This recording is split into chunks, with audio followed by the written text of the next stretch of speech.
আসসালামু আলাইকুম ওয়া রাহমাতুল্লাহি ওয়া বারাকাতুহু। আলহামদুলিল্লাহিল্লাযী ওয়াহদাহ ওয়াসসালাতু ওয়াসসালামু আলা মান লা নাবিয়্যা বা'দাহ আম্মা বা'দ। মুহতারাম সামিঈন, আজকে আমরা একটি গুরুত্বপূর্ণ মাসালা নিয়ে আলোচনা করব। যে মাসালাটি আমাদের ইফতা বিভাগের মধ্যে এক ভাই প্রশ্ন করেছেন।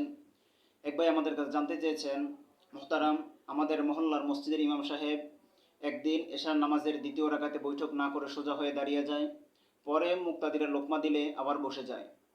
নামাজ শেষে যখন মুসল্লিরা ইমাম সাহেবকে নামাজ সম্পর্কে জিজ্ঞাসা করে, তখন ইমাম সাহেব বললেন যে নামাজ সহি হয়ে গিয়েছে।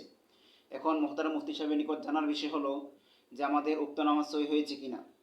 অনেক গুরুত্বপূর্ণ একটি প্রশ্ন।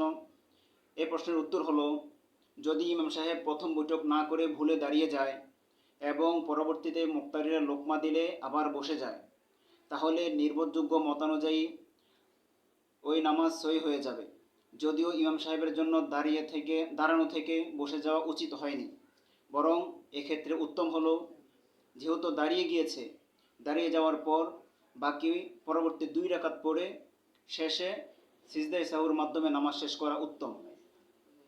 কিন্তু যেহেতু ইমাম সাহেব দাঁড়ানো থেকে আবার বসে গিয়েছে, এক্ষেত্রে শেষে সিজদায়ে সাহু দিয়ে দিলে উক্ত নামাজ সহি হয়ে যাবে। এই বিষয়টি আমরা রদ্দুল মুখতার আলা দুরুল মুখতারে 2 নম্বর খণ্ডের 549 নম্বর পৃষ্ঠার মধ্যে আমরা দেখতে পাই। এখানে রয়েছে যে ফালাউ আদা ইলাল কুউদি বাদা যালিক, যদি কোনো বসা থেকে দাঁড়িয়ে যাওয়ার পর আবার বৈঠকের দিকে ফিরে আসে, তাহলে নামাজ সহি হবে কিনা।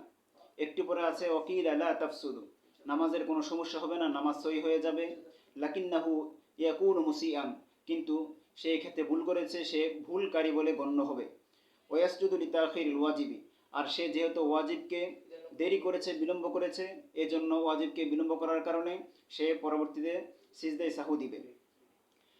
আর ওহু আল আশবাহ, এটা অধিক সাদৃশ্যপূর্ণ, এটা অধিক যৌক্তিক, এটা সহি।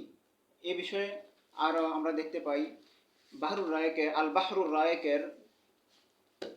বাহরুর রায়েকের 2 নম্বর খণ্ডের 179 নম্বর পৃষ্ঠার মধ্যে এসেছে, ইন আদা লিল কুউদি ইয়াকুনু মুসিআন ওয়ালা তাফসুদু সালাতুহু, যদি কোনো দাঁড়ানো থেকে আবার বৈঠকের দিকে ফিরে আসে, তাহলে সে ভুলকারী বলে গণ্য হবে, কিন্তু এই ভুল করার কারণে তার নামাজে কোনো সমস্যা হবে না, তার নামাজ নষ্ট হবে না। ওয়াসজুদু লিতাখিরিল ওয়াজিবি, বরং সে ওয়াজিবকে যেহেতু বিলম্ব করেছে, এই জন্য সে পরবর্তীতে সিজদায়ে সাহুর মাধ্যমে নামাজ শেষ করবে।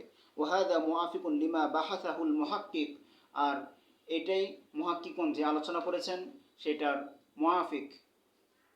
আবার এই বিষয়টা আমরা দেখতে পাই ফতোয়া দারুল উলুম দেওবন্দের 4 নম্বর খণ্ডের 471 নম্বর পৃষ্ঠার মধ্যে রয়েছে। এখানে উত্তর দেওয়া হয়েছে, আগার ইমাম নে সাহওয়ান কায়দায়ে উলা না কিয়া খাড়া হো গায়া, যদি ইমাম সাহেব ভুলে প্রথম বৈঠক না করে দাঁড়িয়ে যায়, বাদে মোতানব্বিহ করনে কে বৈঠ গায়া, সতর্ক করার পরে আবার ইমাম সাহেব বসে যায়, আবার সিজদায়ে সাহু করে লিয়া, সিজদায়ে সাহু করে ফেলে, তো সহি কৌল কে মুআফিক উসকি নামাজ সহি হো গই, সঠিক মত অনুযায়ী তার নামাজ শুদ্ধ হয়ে গিয়েছে। লেকিন উসকো লৌটনা না চাহিয়ে থা, তবে ইমাম সাহেবকে দাঁড়ানো থেকে বৈঠকের দিকে ফিরে আসা উচিত হয়নি ইমাম সাহেবের জন্য।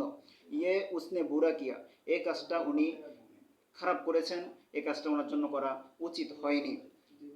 অতএব আমরা বুঝতে পারলাম, যদি কেউ প্রথম বৈঠক না করে ভুলে দাঁড়িয়ে যায়, পরে মুক্তাদির লোকমা শুনে আবার বসে যায়, তার শেষে সিজদায়ে সাহুর মাধ্যমে নামাজ শেষ করে, এক্ষেত্রে সহি মত অনুযায়ী, বিশুদ্ধ মত অনুযায়ী তার নামাজ সহি হয়ে গেছে, নামাজে কোনো সমস্যা হবে না। অতএব আপনারা ওই দিন ইমাম সাহেবের কথা সঠিক, আপনাদের ওই দিনের নামাজ সহি হয়ে গিয়েছে, ওই ওয়াক্ত নামাজ সহি হয়ে গিয়েছে। যে মাসালাটি বললাম, আল্লাহ পাক রব্বুল আলামিন আমাকে আপনাকে সকলকে সঠিক মাসালা জেনে সঠিক মাসালা বুঝে আমল করার তৌফিক দান করুন। ওয়া আখির দাওয়ানা আলহামদুলিল্লাহি রাব্বিল আলামিন।